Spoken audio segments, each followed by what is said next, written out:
Station పరిధికి సంబంధించి ఒక ఫైనాన్షియల్ డిస్ప్యూట్కి సంబంధించి ఇప్పుడు నేను తెలియజేస్తున్నాను.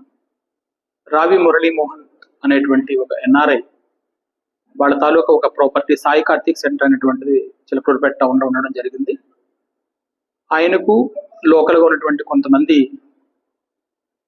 ఫైనాన్షియల్గా సపోర్ట్ చేయడం జరిగింది అనేది తెలుస్తుంది.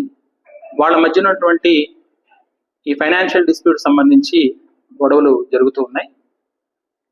వాళ్ళని అడగడం కానీ లేదా వాళ్ళ సెంటర్ దగ్గరకు వచ్చి వాళ్ళ ఏదైతే ఉందో వాటిని ప్రశ్నించడం కానీ ఇవన్నీ ఎర్లియర్ జరుగుతూ ఉన్నాయి.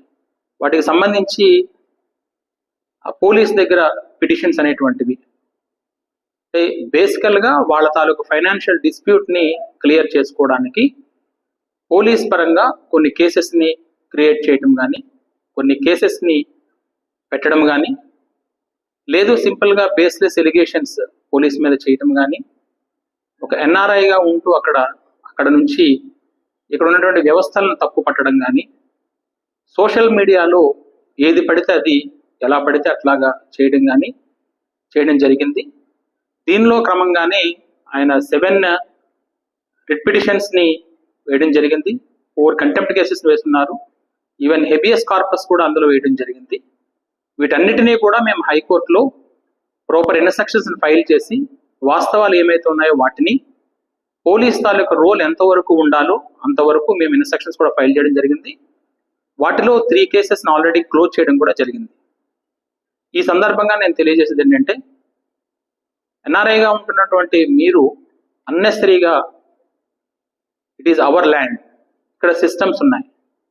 ఈ సిస్టమ్స్ని మీ తాలూకా స్వప్రయోజనాలకి మీకు అనుగుణంగా మారకపోతే మీకు నచ్చినట్టుగా బేస్లెస్ ఎలిగేషన్స్ చేస్తాము అంటే మాత్రం ఖచ్చితంగా చట్టపరంగా యాక్షన్స్ తీసుకుంటాము. మీరు పెడుతున్న వీడియోలు కానీ స్థానిక ప్రజాప్రతినిధుల పట్ల కానీ లేదా ఇతరత్ర వాళ్ళ పట్ల కానీ చేస్తున్న వాటినన్నింటినీ కూడా పరిశీలిస్తున్నాము, కేసెస్ కూడా కడుతున్నాము. వాటి మీద కూడా ఖచ్చితంగా చర్యలు అయితే ఉంటాయి. పోలీసుని కానీ ఇతర వ్యవస్థలను కానీ బేస్లెస్ ఎలిగేషన్స్తో కౌంటర్ చేయాలని మాత్రం అనుకుంటే దాన్ని చూస్తూ ఊరికైనటువంటి పరిస్థితి లేదు. ఖచ్చితంగా చట్టపరంగా చర్యలు తీసుకుంటామని హెచ్చరిస్తున్నాం. సో ఇక్కడ ఉన్నటువంటి ఏవైతే ఉన్నాయో వీటన్నిటినీ కూడా మా చట్టపరంగా ఖచ్చితంగా చట్టానికి అనుగుణంగానే మేము చర్యలు తీసుకుంటున్నాము. అన్నిటినీ కూడా గౌరవ న్యాయస్థానాలకు కూడా తెలియజేయడం జరుగుతుంది. గౌరవ న్యాయస్థానాల్లో కూడా వీటి విషయాలన్నింటినీ కూడా పొందుపరచడం కూడా జరుగుతుంది.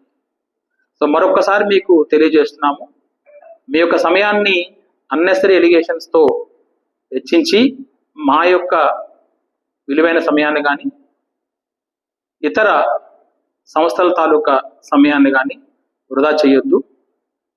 ఈ విధంగా చేస్తే మాత్రం ఖచ్చితంగా అన్ని రకాలైనటువంటి చర్యలు కూడా తీసుకోవడం జరుగుతుందని తెలియజేస్తున్నాను. Thank you.